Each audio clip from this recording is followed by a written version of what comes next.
Voici un des points d'eau contaminés par des légionelles. La bactérie est évidemment invisible à l'œil nu et se concentre essentiellement dans les arrivées d'eau. Flexibles, pommeaux de douche ou robinets ont donc été condamnés avant leur remplacement. Dès demain, c'est l'ensemble du système de distribution d'eau qui sera purifié grâce à la mise en place d'un choc thermique dans les canalisations.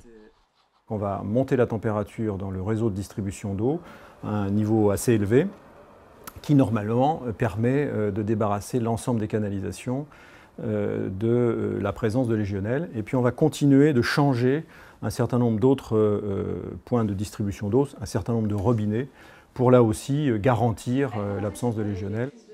Une information a aussi été distribuée aux patients pour les informer de ces mesures de prévention. Pour suivre la qualité de l'eau, des relevés annuels sont effectués sur une cinquantaine de points d'eau au sein de l'hôpital.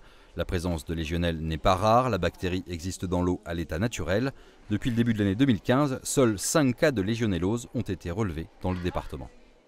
En Pays de la Loire, les données 2012-2013 nous donnaient entre 40 et 47 cas par an. Donc c'est une situation à laquelle on fait face, on les rencontre régulièrement, mais ce n'est pas tout de même une pathologie qui se développe.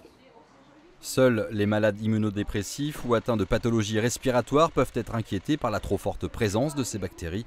Les patients du bâtiment ont évidemment été éloignés de tout foyer de contamination. D'ici la fin de semaine prochaine, l'ensemble du réseau de distribution sera de nouveau totalement purifié.